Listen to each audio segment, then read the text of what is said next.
This is Nneka, Okekearu. I'm calling in from Lagos, Nigeria. I've been an entrepreneur and a consultant for the last 2 decades. I'm in a third generation family business. I'm the strategic director, and I've helped lots of entrepreneurs in sub-Saharan Africa actualize some of their goals and objectives for the businesses that they have founded. And today I will be sharing on maximizing strategic partnerships. I would love to know who I'm speaking with and where you're from, and if you started a business, exactly what it is that you're doing and at what stage your business is.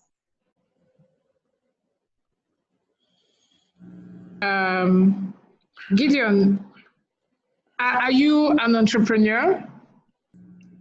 Yes, Gideon is an entrepreneur. He's an entrepreneur that deals in production of goats. Okay, goats. So he rears goats. So he rears goat and then distributes goat's meat in various forms. The enterprise name is Goat Masters. Okay. Okay. How about Joshua? Joshua is an entrepreneur in Ghana that deals in pineapples.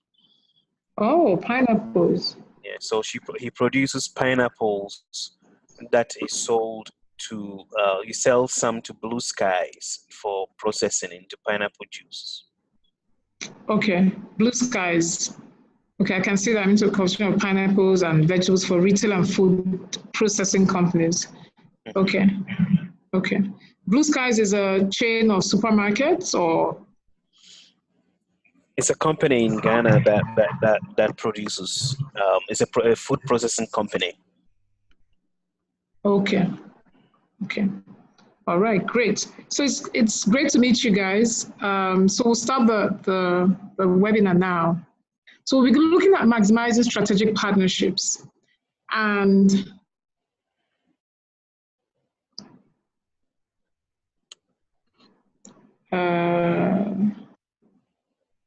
okay, so I think the first thing we'll look at is exactly what partnerships is all about. The critical thing to note is that there are different types of partnerships, but when we say we have a strategic partnership, that way we're looking not as us as individuals, but at the business entity. And a strategic partner is someone that you go into a relationship to collaborate. So there's mutual benefit, meaning that both of us need to benefit. I can't be the only party benefiting. So if I use my family business now as an example, so my family business is in its third generation, and it's a furniture business. And we have a partnership with some suppliers in the market. So we have a supplier who supplies us wood, and he gives us credit. But at the same time, he also has interest in a fabric or upholstered fabric business. So we have a strategic partnership with him where he supplies us wood, and we have a 90-day credit line. However, we don't do only fabric, we also do leather and other things. So we allow him in the showroom to showcase some of his fabrics, because it's not all ranges that we use. So he has some higher ends and some lower ends. So it's mutually beneficial. So we benefit because he gives us credit, but he also benefits because yes, he's selling his good. At the same time, we've given opportunity to find new markets. And that's actually what strategic partnership is all about. But it's ideal to have an agreement so that things are binding and so that we both understand the terms of the partnership. But at the end of the day, both businesses must achieve its business objectives. So why do we have strategic partnerships? As entrepreneurs, I'm not sure how it is in Ghana, but in Nigeria, most times when you have conversations with entrepreneurs and you're talking about businesses and looking for ways to collaborate, a lot of them decide, oh, you know what, I don't want to share my idea. I don't want to give you too many details about what I do because it might just steal my idea. And they rather go alone.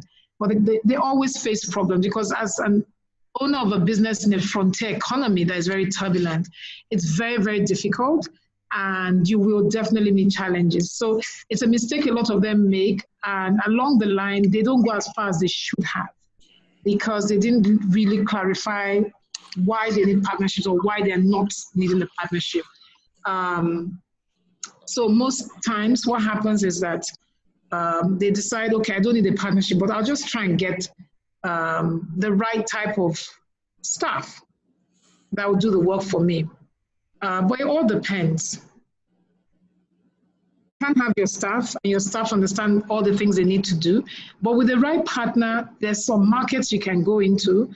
There's some doors that can be opened. There's some opportunities that on your own, you would never have the opportunity to get.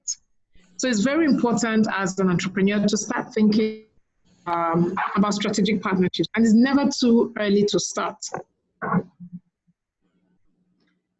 Now, before we talk about partnerships and acquiring partnership, there's some things that we need to understand. Okay? So before we acquire a strategic partnership, it's advisable that we go through a couple of these things. So the first one is to understand exactly what our business value chain is. Okay? And I do know some of you have taken some sessions on this platform, so you might understand what the business value chain is. But it's something that Michael Porter, who is a famed strategic expert, came up with. The value chain really is looking at the set of activities that a firm operating in a specific industry performs, so that it can actually deliver valuable service or products or both to the market that they have identified. This concept is very popular, and there's a book, Competitive Advantage, Creating and Sustaining Superior Performance, that he wrote, should you want to go back and look at it. So the first thing is to actually understand what your value chain is. What are the things that you're doing? Are they the things that you should be doing? And if you find out that there are things that you shouldn't be doing, that means you're not likely delivering superior products and services to your identified target market. So after looking at your business value chain, you need to look at do a SWOT. And the SWOT is extremely important because with the SWOT, you now know what weaknesses that you have that you need to strengthen. And then you have clearly articulated the opportunity that you think you saw and thought about the mitigants or threats that might arise as you're undertaking that particular opportunity. So you need to choose a strategic partner that will help you overcome that threat or take advantage of that opportunity. But at the end of the day, no matter what it is that you're doing, when we talk about strategic partnerships, it has to be a win-win situation. You can't have a situation whereby one party seems to be benefiting so much, whereas the other party isn't. What will happen is that shortly after the agreed time or tenure, the other party that has not been benefiting will not want to continue that partnership. And that's why it's always good to legalize and bind it with a signed document. Okay, so I want to just look closely now at the business value chain. But before I do that, are there any comments or questions? So I want us now to look at the business value chain. Okay, so I have a comment here. Just a note for everybody about comments or questions. You are, I'll have for those unfamiliar with the platform, there is a Q&A function. If you hover over your screen at the bottom, you'll see something that says Q&A. You're welcome to chat, type questions into that so that we can answer them during the webinar. You can also use the chat function that we've been using a little bit on the side. So both of those, or unmuting yourself and verbally asking the question, are all options depending on your connection and environment. And then you can also raise your hands. They could also raise your hands if they have any question, and we can call on them. So you could use a button down to raise your hands. Okay. So I think he just wanted to know the name of the book.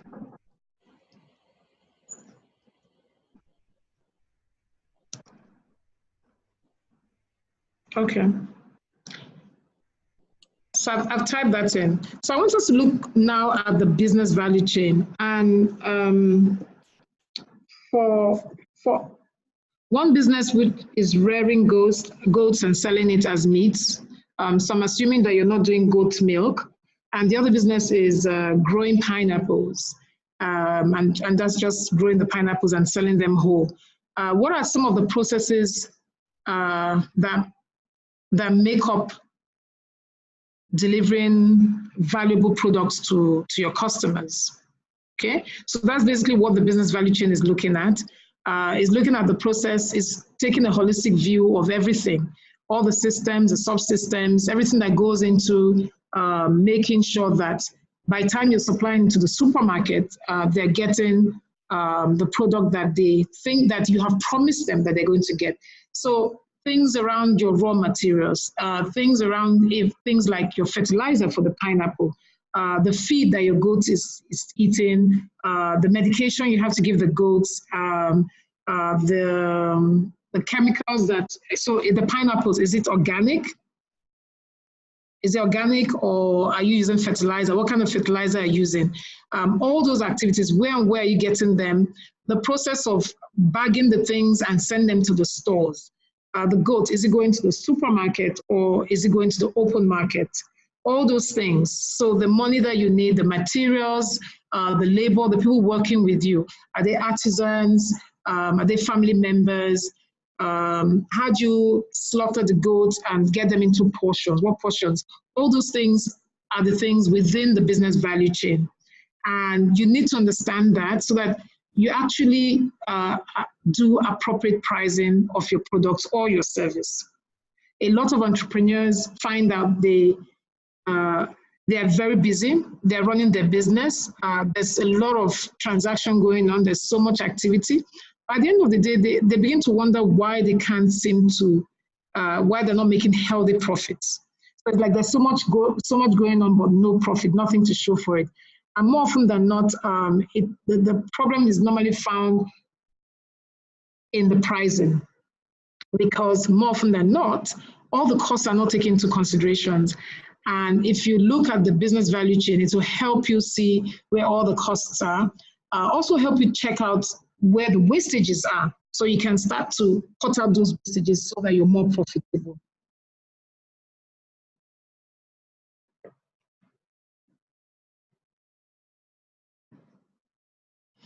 Now, in building strategic partnerships, there are different types of partnerships that can be built based on different benefits for both parties, or if it's a tri-party.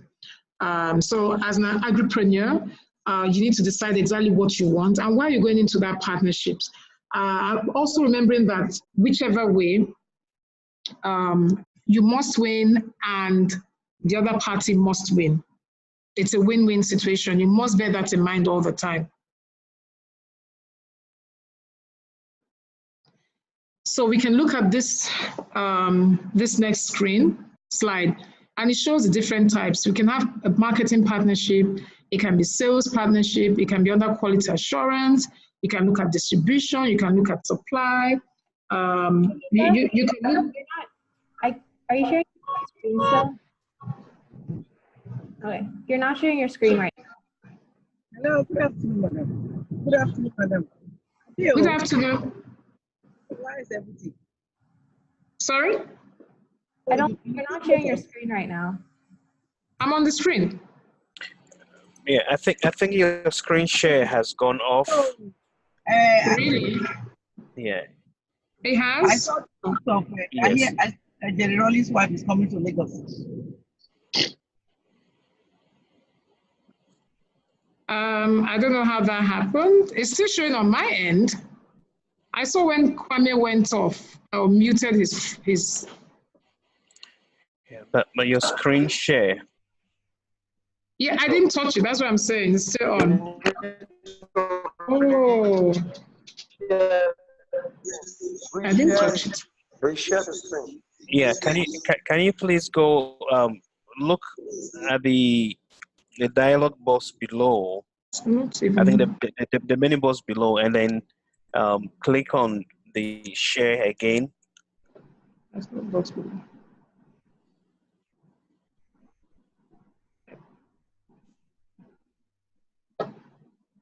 It's still on share.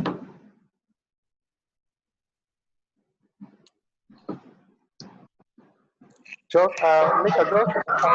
you see it? Yes, it's up now.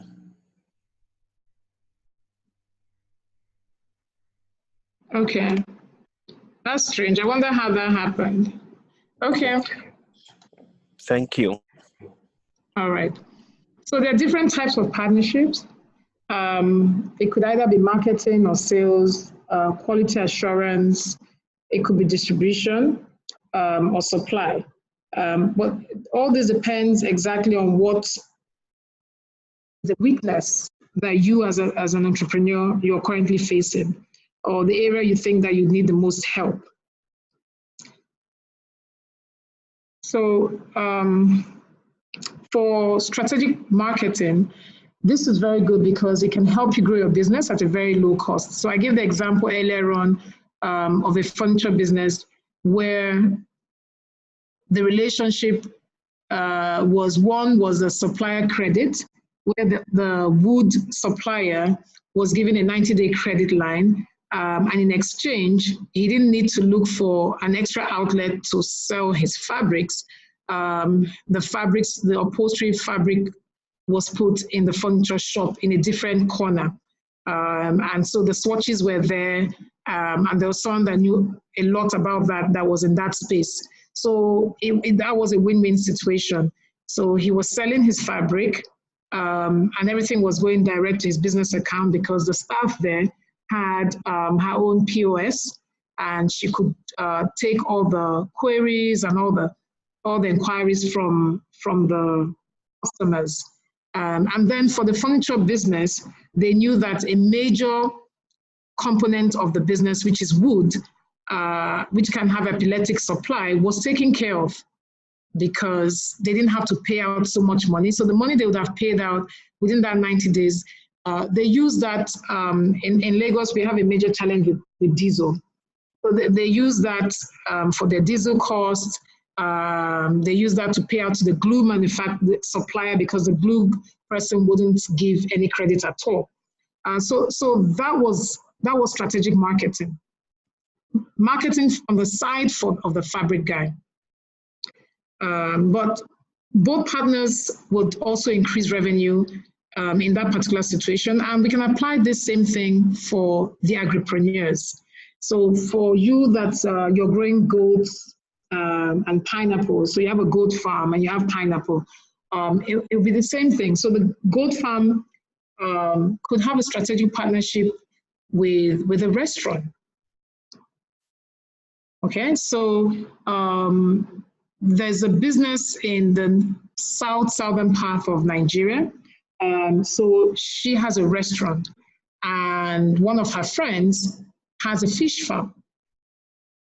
So what she did is that so the fish farmer asked the restaurant owner, who buys a lot of catfish from her for a Nigerian delicacy called pepper soup, if she could have a little corner within the restaurant at the back to display her catfish. So the catfish, and the lady agreed. So what that meant was that she could display her catfish for other people to buy other than the restaurant owner. And the price that she gave the restaurant owner was cheaper than the price she would give people that would buy from her while she was on that space. So in thinking strategic marketing, you will win and your partner will win. At the end of the day, you're complementing each other. It might be difficult if it's something that is not complementary. If you're competing, then that might not work. If we look at supply chain, that's another area. So for the furniture business, again, if I go back to that, that was a supply chain partnership on behalf of the family furniture business. So for them, it was supply chain, but for the fabric owner, it was strategic marketing. And one thing that we should realize as entrepreneurs is that we always need a lot of money because at each stage we're growing, we're getting new LPOs, we're getting new contracts. And more often than not, depending on what country that you operate in, you might find it difficult getting loans. Looking at supply chain partnership is very, very important for a lot of small grain businesses because it's a form of spontaneous credit that you get that doesn't put a lot of pressure on your working capital. So it's something to think about. And the only way that will happen is for you to start to develop relationships with the right type of suppliers. The more you develop those relationships, the likelihood of them giving you suppliers credit. Immediately you start that relationship, you'll notice that you're freeing up some cash for the expenses. And it's also good to realize and remember that cash is the blood that you need. If as a small business owner, you're not having enough cash, it's the same thing with a human being that the blood supply is reducing. What happens? You need to have a blood transfusion. So looking at supply chain partnership is also very good. So you could get credit, you could get discounts, you get lower prices, but at the end of the day, what it means is that you're not pressured from a working capital perspective. So the nature of, we're going to now look at the nature of strategic partnerships. But I see a lot of questions. I just want to go through the questions first of all and make sure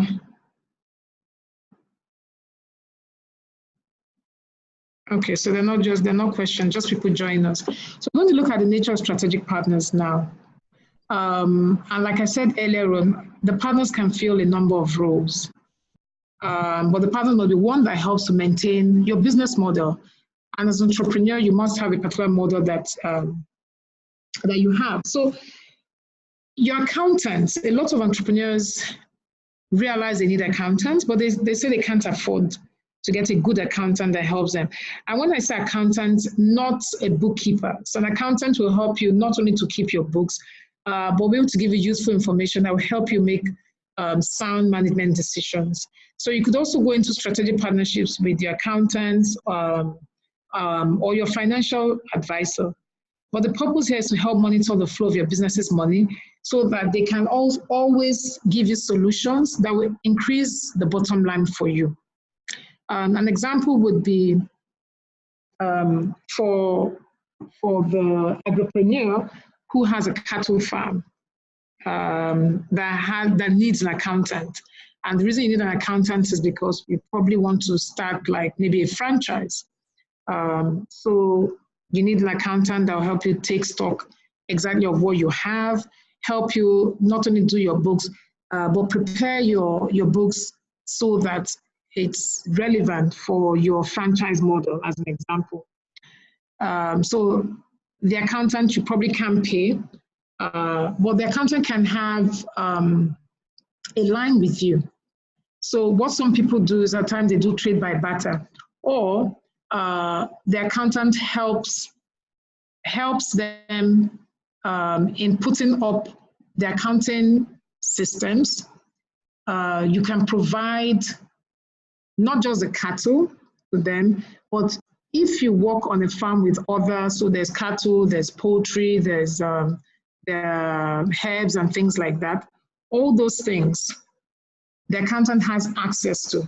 So even if the accounting firm is not utilizing all that, the accountant can get that in money equivalent, and if they want, they can sell it.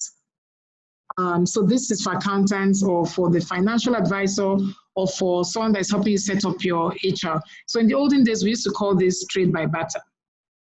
But at the end of the day, always remember that you must win. The partner, your accountant, your financial advisor must win. It must be a win-win situation, and things must be costed right.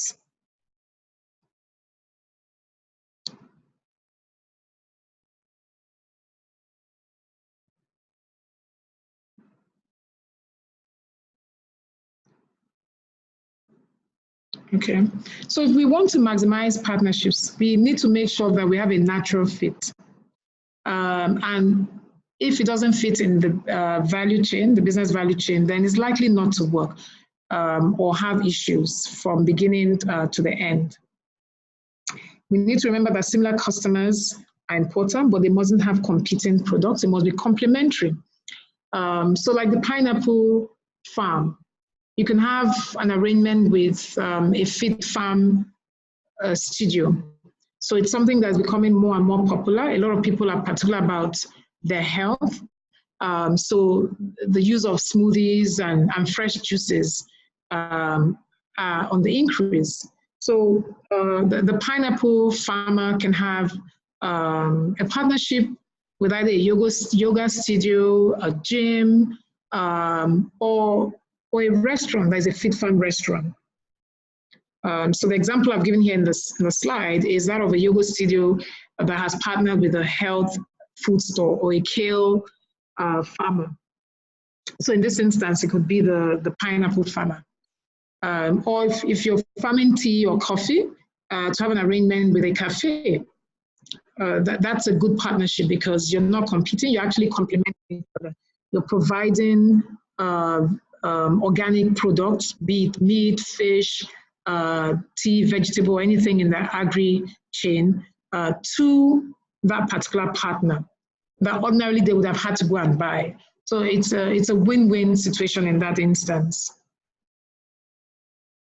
Another tip to maximize partnership is that we also need to realize that we need to enhance each other's credibility.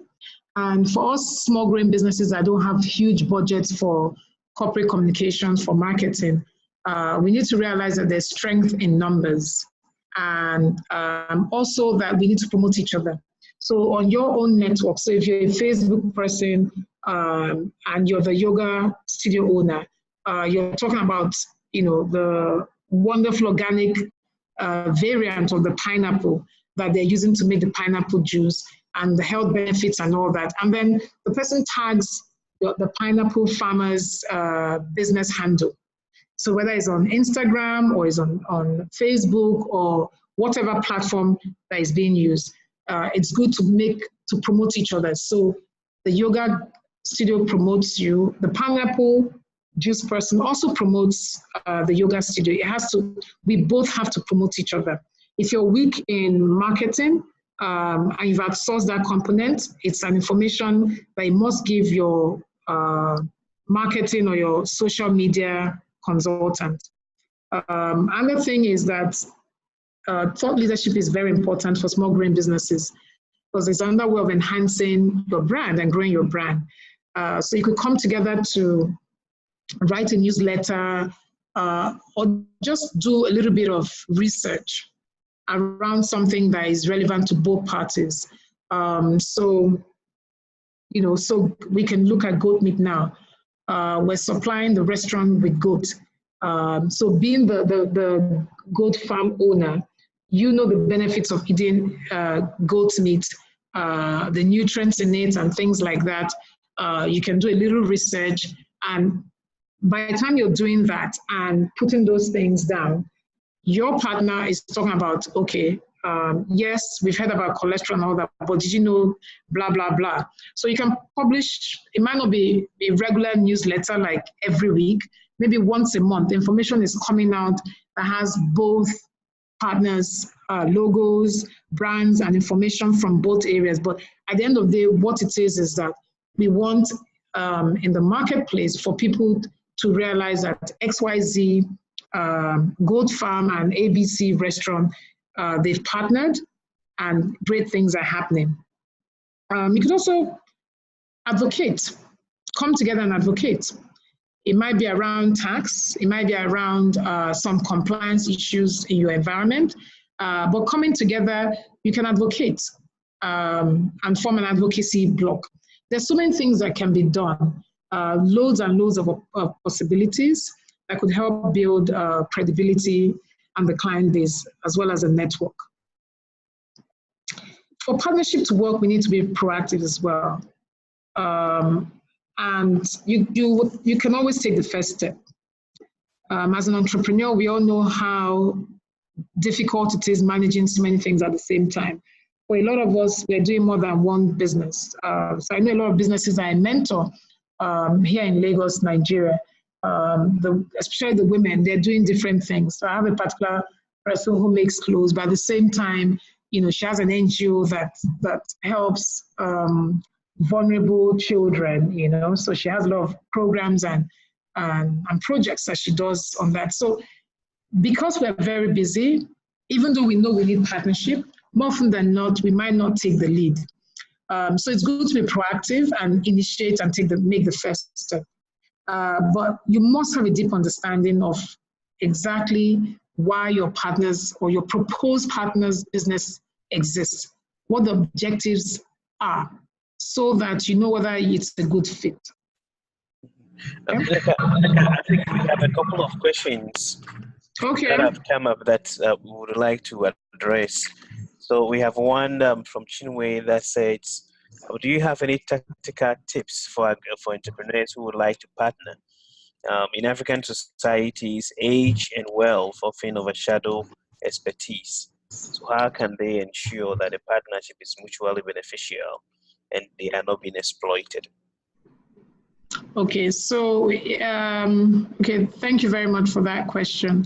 So talking about exploitation, earlier on we talked about the need to document. So as much as possible, avoid verbalizing this partnership. From the get-go, let's agree on what it is that we want to do.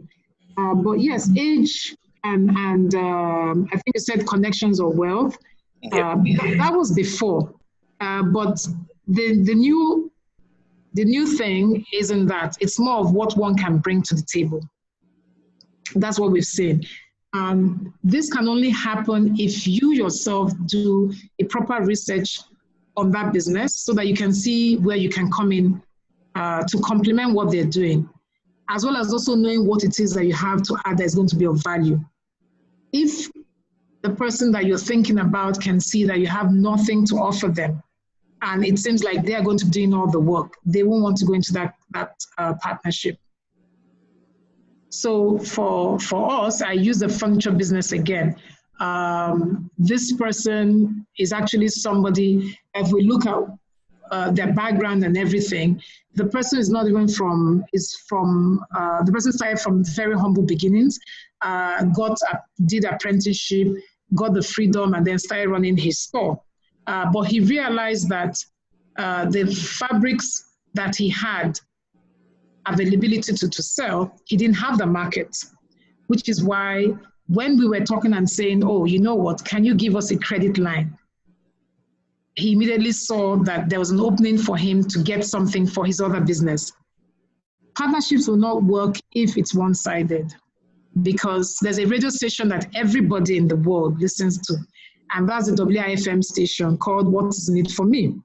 So if you can't answer that, if you tune into that radio station, you want an answer. So I will always ask what is in it for me. The same way you would, Kwame. You also ask what is in it. If there's nothing in it for me, I'm not going to listen to you. So we need to understand the most important thing in strategic partnership is shared value. Shared, it must be shared. There's value for me, there's value for you. And it's easy to understand your value from your perspective because it's your baby, it's your child, it's your business. But that's your business. You need to be able to make the other person understand why what you think is valuable to him is valuable to that person. So if you answer those questions, I think it will help. Okay, thank you very much. Is there a stage of the business where partnership is not necessary, especially for startup tech communities? Especially for startup in tech? Yes. Oh no, partnership, you always need partnership. You know, it's just like, sorry, I'm going to use an analogy. It's like having a baby, yeah? So for mothers, for parents, you have a baby, that baby comes out totally dependent on the parents, right? And the parents need to teach them how to eat, sit, walk, basically give them guidelines on how to go through life. While the child can walk on their own, they still get advice from their parents. It's the same thing with partnerships and with businesses. You start a business as a startup, that business is a baby. That business will grow. The stage where you get to, you're going into college, you might not take all the advice your parents give you, but you will listen to them. So it might not be that dependent. The same thing with partnership. You always need partnership. In tech, they probably even need more partnership because the techies see things from a particular perspective.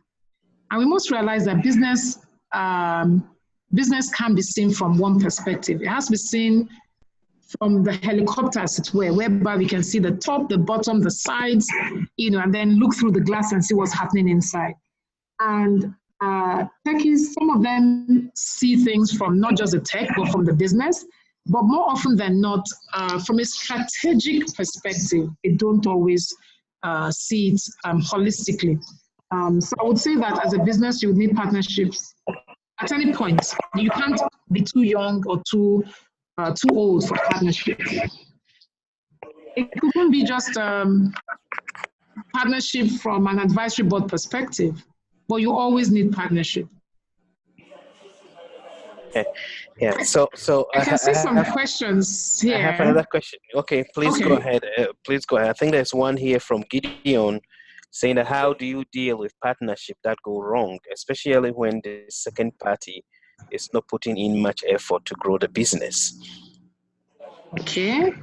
So for that particular question from Gideon, I would ask what the terms of the agreement was, if we actually had an agreement. Which is why agreements are dated. More often than not, you should start with 1 year and see how things play out. Some people give room for exit during the 1 year period or 2 year period or whatever period you agree, but you must have a period because you need to evaluate, you need to monitor and see how far the partnership has gone or how far it has not gone. And then we also know that the reason why we need these documents and we need to be able to sit back and reflect is that some people are very good with the talk, but they just don't know how to walk the talk. So they will promise you heaven and earth. They'll do this, they'll do that, they'll do this, not a problem. Put it in the document. That document, you need that document. If you've already entered a partnership that wasn't signed, then you need to have a meeting with the person, the partner, and bring to the partner's notice what was agreed originally. Okay. And let the partner be able to give you a reason why they haven't kept to their end of the bargain. But with this question, my own question would be, Gideon, have you kept your side of the bargain? Communication is critical. So at times we think that we have, and we probably haven't. And your partner might be feeling the same way you're feeling right now. So it's important that you agree, you guys sit down and have a meeting. So you can just assess the partnership's thus far and see whether it's something that needs to continue or something that you need to put a stop to. Okay, thank you very much. I'll let you proceed with the presentation, but I also encourage everyone on the call to start thinking about some of the challenges that you have encountered with existing partners that you have, and even examples of how you have navigated some of those challenges so that you can share that with those of us on the call. So, Nneka, I will let you please proceed, and if any other question comes up, I will let you. Okay. All right. So, another tip to maximize partnership is to make sure that there's buy-in from all stakeholders. The worst things that can happen is that as a founder, you have an arrangement, an agreement with a partner, and you haven't informed your staff or your board members. For those of us that have boards already, that you've gone into that arrangement. So your staff must be educated. They need to understand why, so that there's no issue and no problem. So an example is having arrangements with somebody to cross-sell.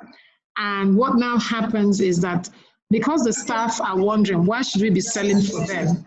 Not putting in their best when clients come into that environment to sell that particular product. So they deliberately don't understand the importance of the partnership. They don't understand. When customers come in, they're not selling the values, they're not selling the benefits of that product or that service because they're just wondering, what's the need for us? Why are we even doing this anyway? So your staff need to be educated. And when I say staff, from the gate, so from your security, your cleaners, they must all be on the same page. They need to understand what that partnership is all about and the fact that it's a mutually beneficial relationship. You may have a well-established partnership, but if your staff and your stakeholders are not doing anything to maximize that partnership because they don't know, then you shot yourself in the foot. And at the end of the day, you might be doing well and your partner's product or service within your environment is not doing well. And then he or she can say, you know what, you haven't kept your side of the bargain. Before this partnership, you told me that you're sure I would sell, maybe $100 every day. But since the partnership started, I see that we're just making $10. It's not even worth the effort. So you need to make sure that all stakeholders have bought in and understand the importance of the partnership. It's also good to stay abreast of marketing priorities. Okay, so you have to make it a regular habit to check with your partner to identify top priorities for that particular period, so that if anything needs to change, you can quickly do that and not be caught unawares. It's important to use the feedback mechanism to evaluate existing or also explore additional cross-promotion opportunities that can be created.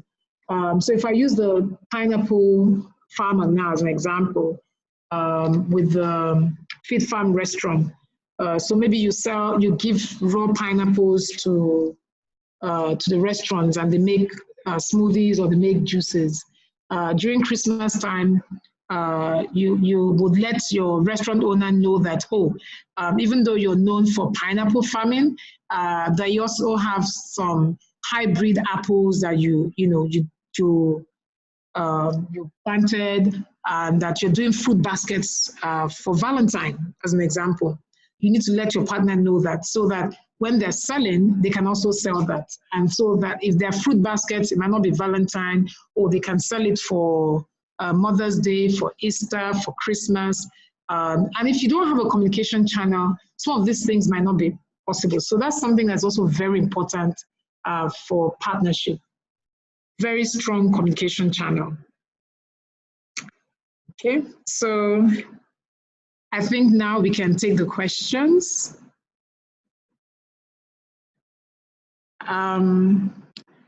So there's a question from Chine, and she's asking, what type of partnership is a people or person that brings connections to the enterprise that facilitate contracts closeouts? So she typed that question. So Chine, I think what you're asking is for people that introduce, so what we call in Nigeria, the middleman, the person that knows all the important people but has no job. And that person's skill, is facilitating introductions so that contracts can happen and transactions can take place. Okay, so like I always say, let's document it. We must have some sort of document, even if it's not something that they're signing. There must be a mail trail, and that's a strategic partnership. That's actually a strategic marketing partnership, because what it is that you're opening doors for that person on their own cannot open. So rather than having a whole marketing team of 5-6 people that are not opening doors, just having you as a strategic partner, you can open more doors than all the marketing teams in the world. So that's a strategic marketing partnership that you have. There's another question here from Noel C. Enterprise. It says, how can an agro startup partner with a branding and marketing firm? Okay, so I think I answered that question already. when I talked about accounting firms and cattle farmers. I'm not sure if there are any other questions. Kwame? Yeah, but I also like to open it up, as I said earlier on, that we would like to learn from the experiences of those on the call. So my question will be, have there been any kind of, what are some of the challenges that you have faced in your attempt to establish partnership or even existing partnerships that you have? And how have you navigated those challenges? So I do know that even among the agripreneurs that we have, some of them have already established partnership among themselves. So so what are some of the challenges that you have encountered or some of the success stories? Please share that with us. You can raise your hands or mute yourself, and then we would like to hear from you. Okay, Samuel, go ahead. Hi, Samuel. Hello. Hello, Sam. Hi, Samuel. Yes, please, can you hear me? Yes, Yes, I can we hear you. can. Okay, so the experience I want to share is that as partners, to go into partnership, as you well said, we need to look at the pros and cons, what you are bringing to the table and what the other partner is bringing to the table. Then you need to also have the spelled out agreement that should be signed. If you are not sure of what exactly your partner is bringing on board when you meet, but you have interest, you can sign an expression of interest agreement, so that later you take your time and get your lawyers to be able to sign out a detailed agreement of what is required of you and what is required of your other partner. For instance, the example I want to share is we have an agreement with Okekearu Agro in Tanzania. In this agreement, what we have signed initially is an expression of interest for both companies, because we produce pepper, we add value to it, and we have our growers. Then we have the developed standards for the international market to ensure the traceability system. In their case, they were not adding value, but then they were exporting. But we as a company also have plans of entering the sub-region. So we've signed an expression of interest agreement. We both parties agreed that, okay, we are going to share ideas and technology.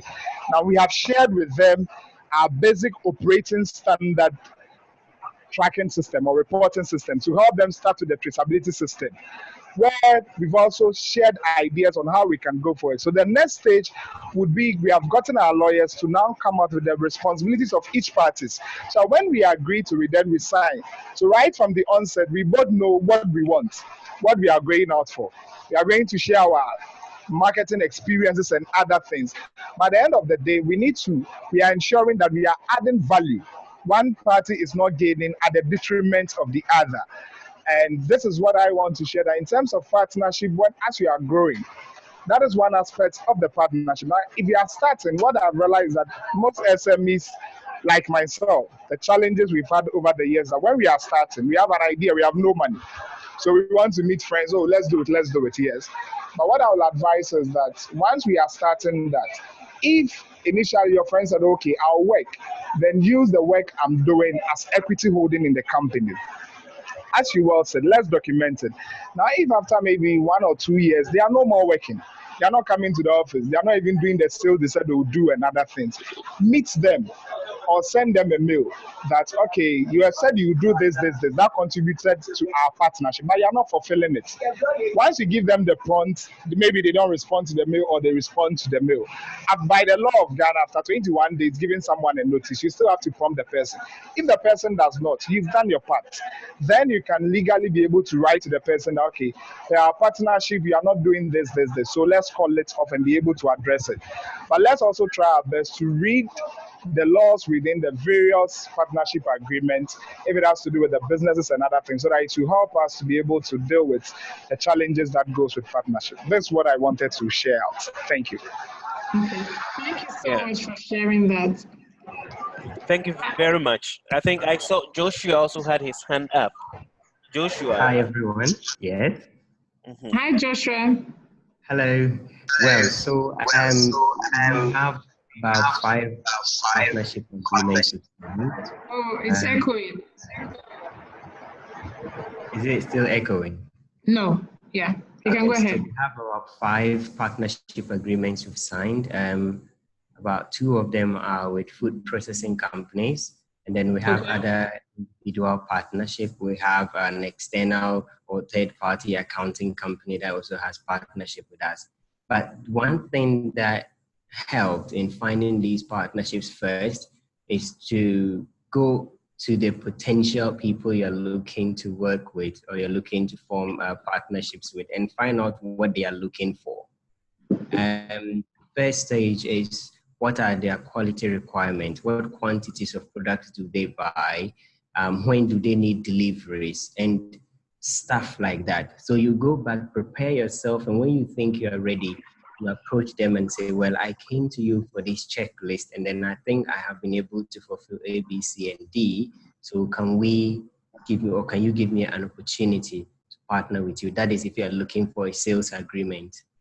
But one thing that has always been challenging is that as startups or small companies, we are hungry for market. So there are times people go for partnerships they cannot meet or agreements or contracts they cannot meet. You see somebody having a 15-acre plantation, but would probably go for an agreement that requires them to supply much more than they can. And once you begin to breach those partnerships in future, they would not recommend you to other people. Or if the partnership expires, they wouldn't want to work with you again. And if it's partnership with workers or colleagues or friends that you want to help you in business, remember that every partnerships have exit plans or expiry dates. So even if it's for an employee or a friend that you want to have partnership with to help in part of your work, you have to understand that there must be a point where this partnership will end. Even marriages end when there is death. So when anything like that happens, sometimes when we are in a hurry, we don't take time to even include something like that. So there's always that point as startups to find that particular phrase that says this partnership expires or ends at this point so that everybody knows, and then it gets easier for you. Even if things get bitter, you know that there's a day it will end. Thank you. Right. Thank you very much, Joshua. Thank you. I think I also see Gideon. Kwame? Yes. Okay, I want to just share a little bit about challenges that we could face as well. I think the very first one is lack of proper due diligence on the proposed partner. We actually need to do proper due diligence and not just take the talk that we're given. So especially around referrals and things. Who else have they transacted with? Were those people beaten? We need to do due diligence because more often than not, if you don't do that, you could get your whole body burned, not even just your fingers. Another one is, another thing is that sometimes we're a bit selfish. So we're looking for more of a win-lose relationship rather than a win-win relationship. We're not seeing it as that, but whereas when we keep seeing it from the perspective of all we're going to get and not trying to think about what it is that they will benefit, could end up having challenges. If you're dealing with large companies, something else that you need to watch out for is when there's an adverse turn in the financials of that company, when things are not going too well, or when there's been a change in the key person. Those things could cause some challenges for partnerships. So these are some things that could occur in strategic partnerships. If you haven't done proper due diligence, if there's been a change in the key decision maker in that particular company, or the company's fortunes have taken a nosedive. So maybe they're experiencing huge changes that has meant laying off so many people, and things are just turbulent in that company. We could also face challenges. And then lastly, I think when we don't properly identify the wins for our proposed partnership.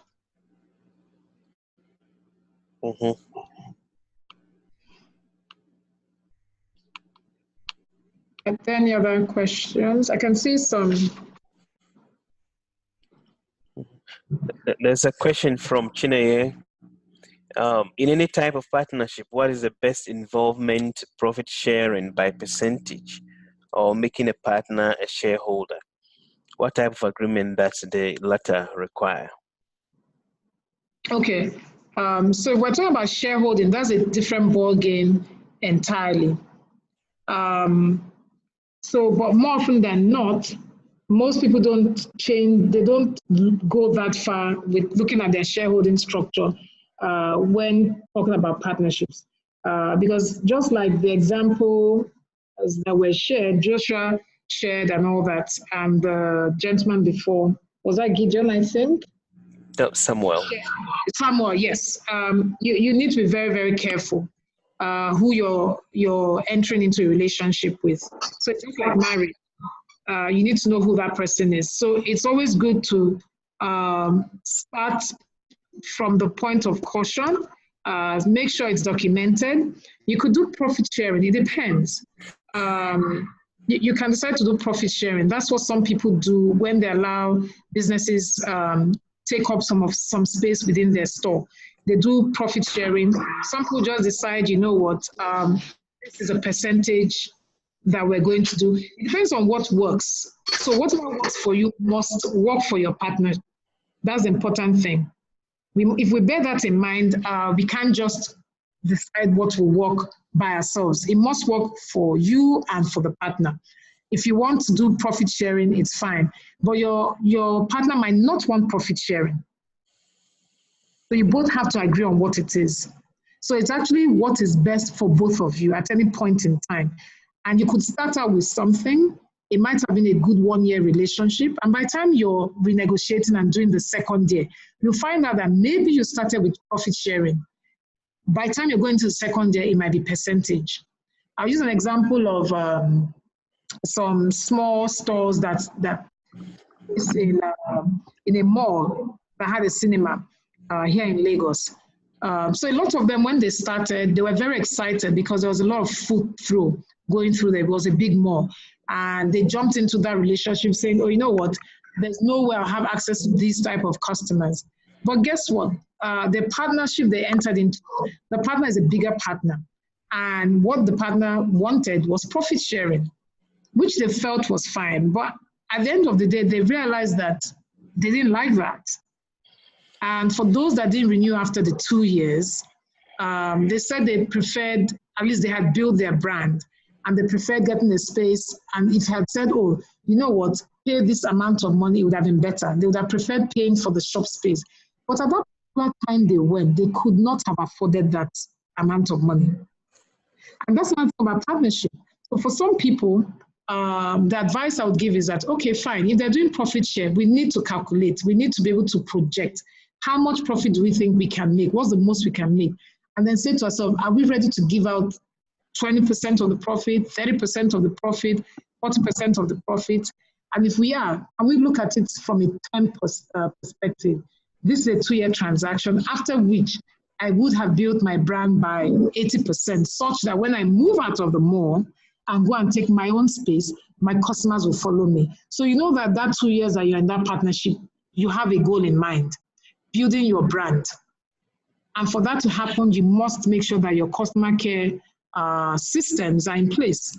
So you know who your customers are, you have your database, you're checking up on them and things around that.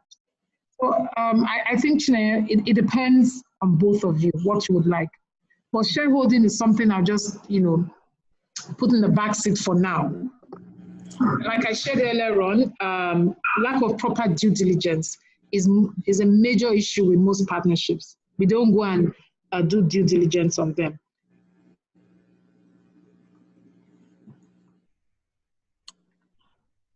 Okay. Yeah, in the interest of time, I think we still have about 3 to 5 minutes to wrap up here.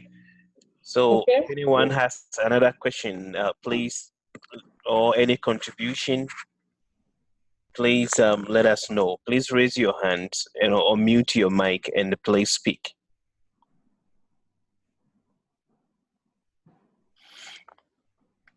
Okay. Yonsi Enterprise, I have a hand up. Please go ahead. Okay, can you hear me? Yes, we can hear you. Okay. First of all, I want to thank you all for this wonderful opportunity, because this is something that most startup owners are having issues with, having to understand the whole process of partnership. And I've been able to learn a lot, and I will have to take them back into my startup company and find better ways to secure better partnership. Thereby, I have a question. My question goes to us. A startup that's young at mine came up to me to ask for partnership. So they wanted my services because it's part of what they are doing in their own company. So I did not understand if he needed me personally or he wanted my company. I tried talking to him, said he wanted us together. So I did not know what to ask in return for it, because I'm still in my seed funding stage. I'm still trying to get my seed funding. So I didn't know the right thing to ask him for in return for a partnership. And I was being very scared if it was the right partnership to seal up with, going to the fact that he is a startup company as mine, and then we are still growing. So I was kind of confused. I will need an answer on that. Thank you. All right. Okay, thank you for that. So it sounds to me that you guys have competing products or service that you're offering. If he's doing the same thing that you're thinking of doing and he wants you, so it's competing. So the next thing is to ask him, what is in it for you? If you listen earlier, and I said that every single human being in the world has a favorite radio station called WIFM. What is in it for me?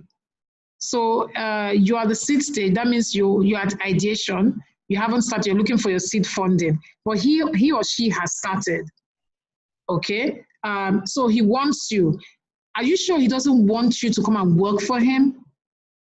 Maybe that's another question you should ask. When you say partnership, how does he need you professionally to help him build a brand? And if you do that, what then happens to your brand and your product and your service? So there are lots of questions that need to be asked. Exactly what does he want? It needs to be well articulated.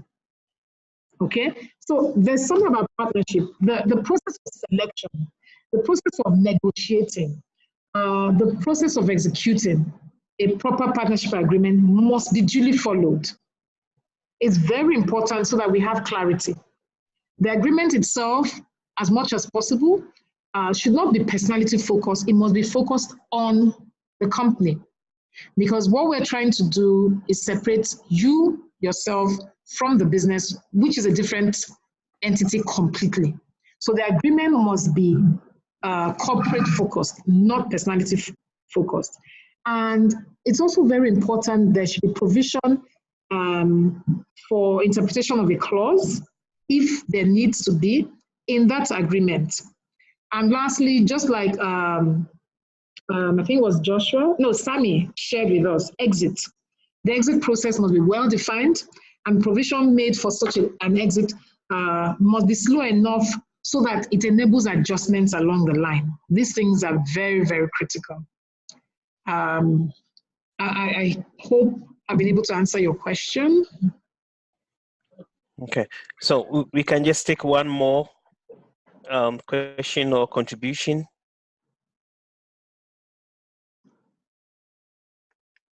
Okay, I don't see any hand up right now. Okay. So I want to wrap up. Okay, please do. Okay, so I'd like to wrap up on this with an acronym, like a word. So just for you to remember this, and it's CODEC. So that's CODEC. When you think strategic partnerships, think CODEC. The first C is for checkup. You need to check up on that partner. Do your due diligence. It's very important. Find out who you're getting into bed with. Okay? And the O stands for objectives. What are the objectives? What are my objectives? What's his objectives or her objectives? It has to be very clear from the get-go. You don't want any ambiguity. The D there is for documentation. We need to document. Don't verbalize. Don't go into orals. document it. If possible, get a lawyer to look at it, make sure everything has been taken into consideration. The E there is to evaluate. From time to time, you must evaluate that partnership to make sure that the goals and objectives that we set for ourselves, we're meeting it. And then to see if there are any challenges anywhere that we can sort out before it becomes a major problem. And lastly, the C there is for communication. We must have clear lines of communication so that the partnership objectives are met and so that both brands grow. Because at the end of the day, that's what we want. We want our brands to grow. What we want these businesses that we founded, we've slaved over and slaved for, to outlive us. Our joy would be that you can take a 6 weeks, 8 weeks holiday without checking your mails and your phone, knowing that you'll meet a thriving business when you come back. And I think with that, I'd like to wrap up this session. Thank you very much. Well, Nneka, thank you very much for the time and for all the efforts that you put into providing us with this very insightful presentation.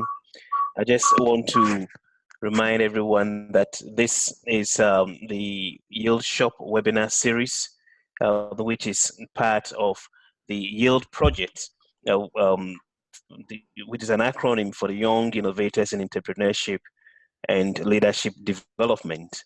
So this project aims to assist young entrepreneurs that are operating agricultural value chain to assess and maximize opportunities in agriculture and food systems in Africa.